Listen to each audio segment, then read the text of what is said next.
안녕하세요. 자주 국방과 신속한 국방 소식을 전해드리는 국방탐 구생활입니다. 구독과 좋아요, 알림 설정 그리고 후원에 감사드립니다. 또다시 후티가 이스라엘 항구를 공격한다고 예고했습니다. 5월 22일 해외 방산 소식에 따르면 예멘의 친이란 성향 반군 후티가 이스라엘의 가자지구 군사작전 확대에 대응해 이스라엘 최대 항구인 하이파항에 대한 해상 봉쇄를 선언했습니다. AFP와 로이터 통신에 따르면 후티 대변인 야히야 사리는 발표한 TV 연설에서 하이파항을 새로운 공격 대상에 포함시킨다고 밝혔습니다. 야히야 사리는 하이파항에 대한 봉쇄를 위한 작전을 시작할 것이라며 이 항구에 입항 중이거나 향할 예정인 선박을 보유한 모든 회사는 하이파항이 봉쇄 대상 목록에 포함됐음을 유념하라고 경고했습니다. 그는 이번 조치가 이스라엘의 가자지구에 대한 잔인한 침략에 대한 대응이라며 이 침공이 중단되면 이스라엘에 대한 공격도 멈출 것이라고 밝혔습니다. 하이파항은 이스라엘 북부의 핵심 항구 도시로 이스라엘 상공업의 중심지이자 지중해로 통하는 주요 무역 관문입니다. 이와 같은 국제 정세 속에서 한국 방위산업의 수주 금액은 처음으로 100조 원을 넘었습니다. 특히 자주포와 로켓 등 일부 무기체계는 이 수출 실적에서 중요한 비중을 차지했습니다. 이번에는 로켓 전력과 K239가 중동 지역과 맺은 관계를 살펴보겠습니다. 한국방산산업은 중동 분쟁 상황에서 핵심 장비 공급을 통해 일정한 역할을 담당하고 있습니다. 사우디아라비아는 미국과의 협력에 따라 국산 K239 천무 다연장 로켓 시스템과 CTM290 전술탄 도미사일을 도입해 이란의 위협에 대응하고 장거리 공격 능력을 강화했습니다. 이 조치는 이란의 군사적 행동과 예멘 내 후티 반군의 공격 가능성을 고려한 사우디의 방위 전략에 따른 것입니다.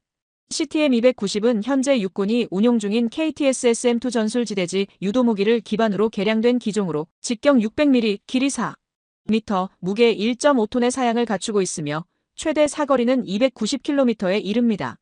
이 미사일은 위성 항법과 관성, 항법을 결합한 유도 방식을 채택해 원형 공산 오차 CEP 약 9m의 정확도를 달성했습니다. 천무 발사 차량은 포드 하나에 CTM290 한 발을 장착할 수 있으며 다양한 구경과 사거리의 로켓과 미사일을 운용할 수 있어 높은 범용성과 기능적 유연성을 지니고 있습니다. 한화에어로스페이스가 제작하는 천무는 131mm 로켓, 230mm 무유도탄, 239mm 유도 로켓, 400mm 대형 로켓 등 여러 종류의 탄약 발사가 가능하며 포드를 교체하면 작전 목적에 맞춰 운용할 수 있습니다. CTM290 외에도 천무는 폴란드 수출형 호마르케이 체계에 포함되었고 이 발사 시스템은 높은 성능과 다양한 운용이 가능하다는 점에서 세계 방산 시장에서 긍정적인 반응을 얻고 있습니다. 사우디아라비아와 아랍에미리트는 천무 시스템과 CTM290을 대량으로 도입했으며 방위산업계는 천무 전체 수출량이 500에서 600문에 이를 것으로 예상하고 있습니다. 이는 한국 육군에 공급된 약 300문과 함께 천무가 세계 방산 시장에서 상당한 비중을 차지하고 있다는 점을 보여주는 수치입니다. 미국 군사 전문 매체와 디펜스 블로그는 천무와 CTM292 사우디에 도입됨으로써 그 지역의 장거리 타격 능력이 크게 향상될 것이라고 평가했으며 중동에서 한국 무기체계의 사용이 확대되고 있다고 보도했습니다. 중동 지역에서 첨단 무기 시스템에 대한 수요가 늘어나는 가운데 한국 방산 업체들이 세계 시장에서 빠르게 계약을 확대하고 있다는 분석도 이어지고 있습니다. 한국은 집속탄 기술에서도 뚜렷한 성과를 보이며 국제방산 시장에서 높은 평가를 받고 있습니다. 특히 한국은 미국 다음으로 많은 집속탄을 생산하고 보유하는 나라로 이 기술력을 바탕으로 수출 경쟁력을 더욱 강화하고 있습니다. 집속탄은 하나의 탄두 안에 다수의 소형 탄두를 탑재해 공중에서 넓은 지역에 분산시키는 방식으로 사용되며 넓은 범위에 강한 타격을 가할 수 있는 무기입니다. 기존 폭탄과 비교해 매우 넓은 지역에 피해를 줄 수 있다는 점이 주요 특징입니다. 최근 개발된 신형 집속탄은 기존보다 약 15배 이상 향상된 위력을 갖춰 세계 여러 나라에서 관심을 끌고 있습니다. 한국 방산 기술은 사우디아라비아, 아랍에미리트, 폴란드 등 다양한 국가들로부터 평가받고 있으며 기술 이전이나 수출 협의가 활발하게 이루어지고 있습니다. 사우디아라비아는 한국산 집속탄을 우선 확보하려는 목적으로 한국 국방부와 협상을 진행 중인 것으로 알려졌습니다. 사우디가 한국 방산 기술에 강한 관심을 보이는 주요 이유는 이 신형 집속탄을 도입하려는 계획이 구체적으로 추진되고 있기 때문입니다. 최근 사우디아라비아는 후티 반군의 공격이 점차 거세지면서 심각한 안보 위협에 직면하고 있습니다.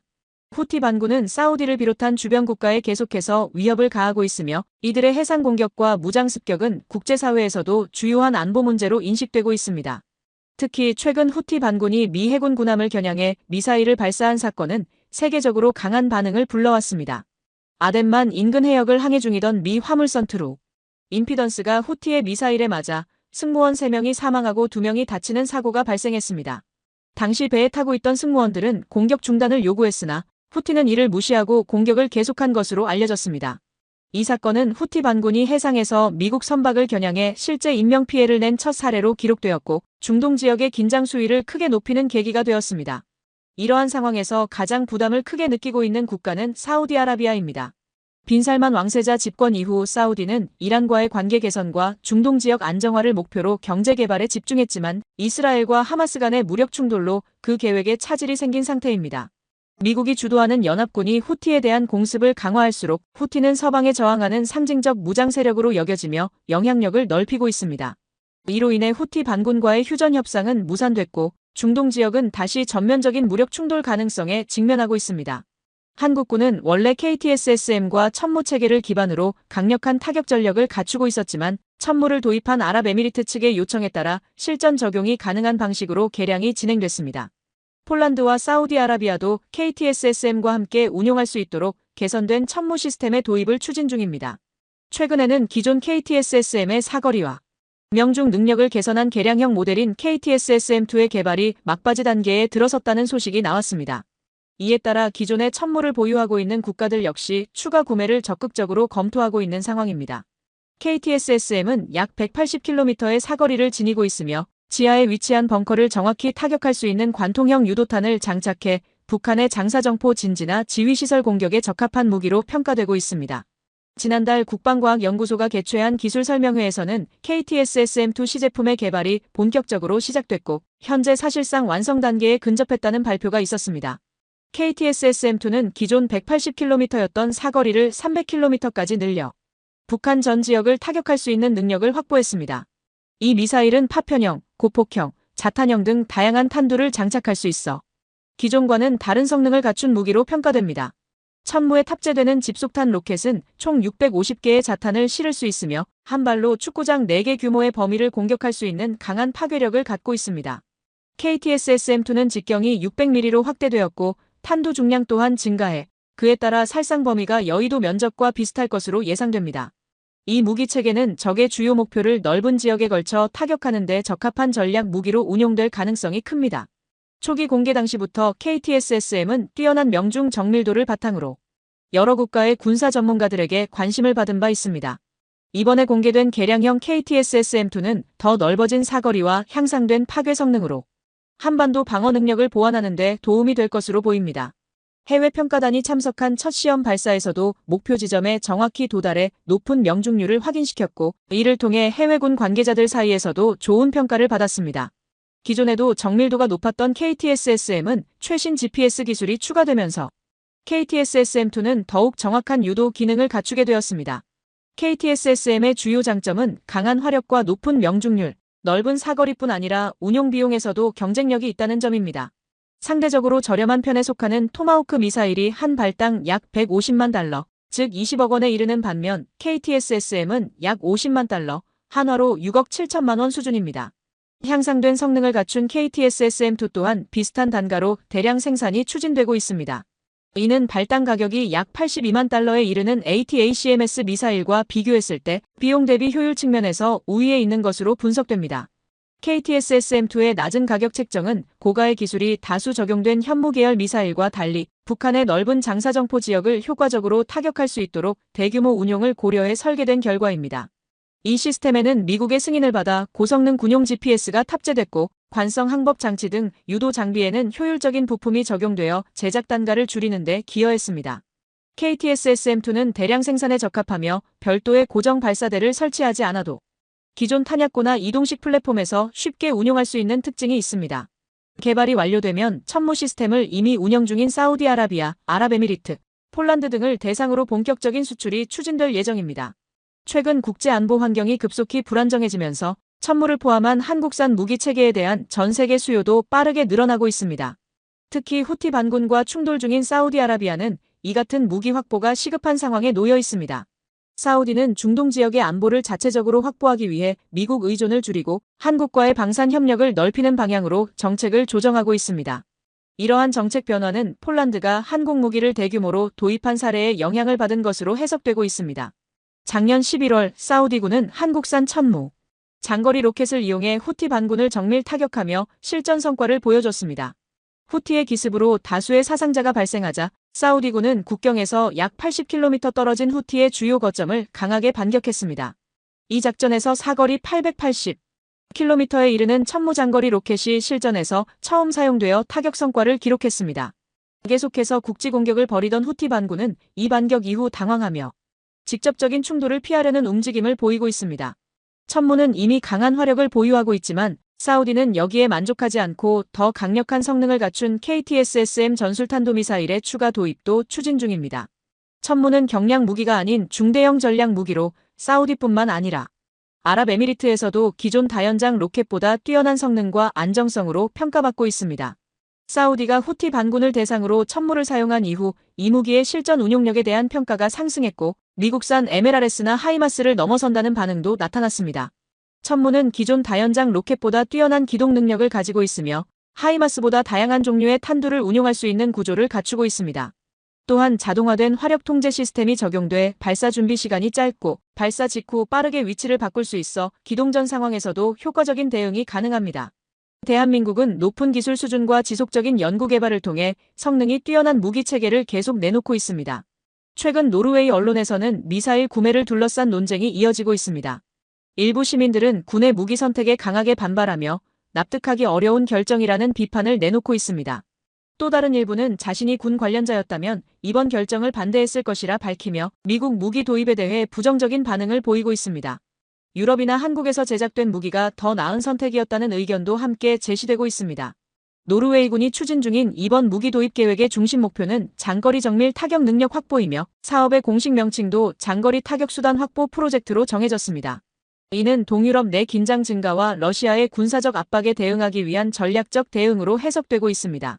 러시아가 핵무기 사용 가능성까지 언급하며 주변국을 위협하는 상황 속에서 노르웨이는 정밀 타격이 가능한 장거리 무기를 통해 억제력을 강화하려는 것으로 분석됩니다. 지난해 6월 노르웨이군은 총 6,110억 노르웨이 크론에 한화 약 7조 7천억 원 규모의 추가 국방 예산을 편성하며 육해공 전력 강화를 위한 첨단 무기 도입을 결정했습니다.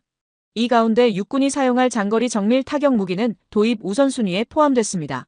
노르웨이군은 미사일 사거리를 90km, 300km, 500km 구간으로 나누어 러시아에 대응하는 방어체계를 구성하고 있습니다. 최근 러시아 북방함대의 전력 증강이 빠르게 진행되면서 노르웨이와 러시아 사이의 군사적 긴장 상태도 점점 고조되고 있습니다. 이에 대응하기 위해 노르웨이는 장거리 정밀 타격이 가능한 한국산 천무 체계의 도입을 적극 검토하고 있습니다. 현재 노르웨이군이 최종 후보로 고려 중인 미사일 체계는 총 3가지입니다. 첫 번째는 미국산 하이마스, 두 번째는 이스라엘에서 개발된 펄스, 세 번째는 한국산 천무입니다. 하이마스는 얼마 전까지만 해도 가장 유력한 도입 후보였지만 최근에는 한국 무기 체계에 대한 관심이 눈에 띄게 늘고 있습니다. 이들 미사일 체계는 러시아 북방함대에 대응해 전략적인 균형을 유지하는 데 중요한 전력으로 간주됩니다. 특히 한국산 천무 체계가 강력한 대안으로 부상하면서 노르웨이군의 무기 도입 방향의 변화 가능성이 제기되고 있습니다. 현재 러시아 북방함대는 발트해나 흑해를 담당하는 다른 함대들과 달리 노르웨이해와 바렌츠해를 중심으로 나토 해군과 직접 마주하고 있습니다. 이 북방함대는 러시아 해군 중에서도 가장 강한 전투 능력을 가진 부대로 평가되며 최신 무기와 숙련된 병력이 집중 배치된 핵심 부대입니다. 이런 안보 환경 속에서 노르웨이군은 장거리 정밀 타격 능력 확보를 위한 미사일 체계 도입을 본격적으로 추진 중입니다. 하지만 미국은 노르웨이에 장거리 미사일 수출을 승인하지 않았고 하이마스에는 90km 사거리 미사일만 장착할 수 있도록 제한을 두고 있습니다. 이로 인해 노르웨이군의 작전 요구를 충족시키지 못했고 결국 하이마스는 도입 목록에서 제외되는 결과로 이어졌습니다. 이와 동시에 한국의 미사일 사거리 제한이 해제되면서 최근 한국 정부는 천무 시스템에 장착할 수 있는 500km급 미사일의 해외 수출을 정식으로 승인한 것으로 알려졌습니다. 그에 따라 노르웨이가 천무 미사일을 주요 도입 후보로 고려할 가능성도 더 높아진 상황입니다. 현재 한국은 800km급 미사일을 개발 중이며 500km급 모델은 이미 완성된 상태입니다. 유럽 최대 규모의 방산 전시회에서 노르웨이군 고위 관계자가 직접 한화에어로스페이스 부스를 찾아 천무 미사일에 깊은 관심을 보인 바 있습니다. 또한 한화에어로스페이스는 노르웨이 방산기업 콩스버그와 협력 체계를 마련해 현지 시장에서 영향력을 서서히 넓혀가고 있습니다. 미국이 자국 내 무기 비축 문제를 이유로 동맹국의 수출을 제한하고 있는 반면 한국은 협력 중심의 태도를 유지하며 노르웨이와의 관계를 강화하고 있습니다. 이에 대해 노르웨이 언론은 한국의 수출 전략을 조명하며 폴란드를 포함한 세 나라에 납품된 천무 미사일의 실제 운용 사례를 집중적으로 다루고 있고 한국의 제조 능력과 기술 수준에 대해 긍정적인 평가를 내놓고 있습니다. 노르웨이군은 이미 한국산 K9 자주포를 신뢰할 수 있는 무기 체계로 인정하고 있으며 그 성능에도 전반적으로 만족하고 있다는 입장을 보이고 있습니다. 노르웨이군 관계자는 2016년에 진행된 성능 평가에서 한국산 무기가 사용자 요구사항을 가장 충실히 반영했다고 언급하며 한국산 무기의 품질에 대해 긍정적인 평가를 내렸습니다. K9 자주포는 노르웨이의 험준한 지형과 혹한 환경에서도 문제없이 운용시험을 통과해 실전 운용에 적합하다는 점을 입증했습니다. 이러한 결과는 한국산 무기에 대한 노르웨이 내부 신뢰 형성에 크게 기여한 것으로 평가됩니다. 다만 지난해 K2 전차 수출이 불발되었던 사례는 현재 진행 중인 천무 미사일 수출 협상에 어느 정도 영향을 주고 있습니다. 그러나 K2 전차의 수출이 무산된 주된 이유는 무기 성능보다는 정치적, 안보적 배경 때문이라는 분석이 나왔습니다. 노르웨이군은 K2 전차의 기술적 수준을 높게 보고 있으며 일부 정치권 인사들은 한국 전차가 최종적으로 채택되지 않은 점에 아쉬움을 나타냈습니다. 당시 노르웨이 총리도 한국산 전차의 품질이 더 뛰어나다고 언급한 바 있으며 우크라이나 전쟁 이후 독일과 북유럽 간 안보 협력이 부각되면서 독일 전차가 선택된 배경이 있었다고 설명했습니다. 이러한 상황에서 천무 미사일의 노르웨이 수출 여부에 대한 관심도 함께 높아지고 있습니다.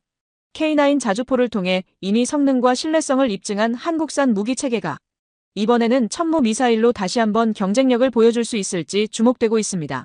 노르웨이의 장거리 정밀 타격 전력이 실질적으로 향상될 수 있을지에 대한 기대도 커지고 있습니다. 노르웨이가 현재 검토 중인 다연장 로켓 후보들을 보면 단순한 외교적 판단만으로 도입 결정을 내리기에는 상황이 복잡함을 알 수 있습니다. 노르웨이 내부에서는 최근 미국에 대한 불신이 확산되고 있으며 일부에서는 나토에서 탈퇴해야 한다는 주장까지 제기되고 있는 모습입니다. 미국이 노르웨이의 장거리 미사일 수출을 거절하자 이에 대한 반발이 거세졌고 결국 나토 탈퇴 언급까지 나오는 상황으로 이어졌습니다. 유럽 내 주요 산유국인 노르웨이는 안정된 경제 기반을 갖추고 있지만 국방력은 외국산 무기에 상당 부분 의존하는 구조를 유지하고 있습니다. 이런 상황에서 미국에 대한 신뢰는 점차 약해지고 있는 반면 한국 무기에 대한 평가는 점점 더 긍정적으로 바뀌고 있습니다. 특히 K239 천무의 사거리가 확장된 이후 이 무기를 도입하려는 국가들의 수요가 빠르게 증가하고 있습니다. 말레이시아는 군 전력 강화를 위한 핵심 대안으로 K239 천무 도입을 최우선 과제로 검토하고 있으며 이를 위해 국방장관이 한국을 직접 방문해 협의를 진행할 계획입니다. 말레이시아는 이미 한국산 FA-50 경공격기를 다수 도입한 전례가 있으며 KF-21 전투기 공동 개발에도 높은 관심을 보이고 있습니다. 한편 인도네시아도 K239 천무 도입 의사를 밝힌 상태지만 무기 구매 방식으로 외상 결제를 요구하고 있습니다. 이는 KF-21 전투기 분담금 문제와 유사하게 무기를 먼저 인도받고 비용은 나중에 지불하겠다는 방식입니다. 인도네시아는 KF-21 사업 분담금 감면을 요청했으나 여전히 체납 상태를 해소하지 못하고 있습니다. 우크라이나 전쟁이 장기화되면서 미국산 하이마스 미사일 공급이 늦어지고 가격이 2배 가까이 오르자 인도네시아는 비교적 비용 효율이 뛰어난 한국산 천무에 관심을 두고 있는 것으로 알려졌습니다. 특히 미국이 인도네시아의 외상 구매 요청을 받아들이지 않은 상황에서 K239 천무를 외상 조건으로 확보할 수 있는 사실상 유일한 공급처는 한국이라는 평가가 나오고 있습니다. 인도네시아 언론인 조나 자카르타는 K239 천무 도입의 필요성을 강조하며 인도네시아가 KF-21 분담금을 납부하지 않을 경우 말레이시아가 그 역할을 대신할 수 있다고 경고했습니다. 말레이시아는 FA-50 경공격기 및 KF-21 차세대 전투기 사업 참여 의사를 명확히 하고 있으며 K239 천무 구매를 통해 한국과의 방산 협력을 중동 지역의 불안정한 정세 역시 일부 산유국들이 한국과의 방산 협력을 늘리는 계기가 되고 있습니다. 대한민국이 미래 전장에서 주요 무기 공급국으로 자리 잡기 위해 수출 실적이 꾸준히 이어지길 기대하며 마지막 소식을 전합니다. 국내 주요 방산 기업인 LIG넥스원과 한국항공우주산업카이는 말레이시아 랑카위에서 열린 동남아시아 최대 해양항공 방산 전시회 LIMA 2025에 참가해 K방산의 경쟁력을 선보였습니다.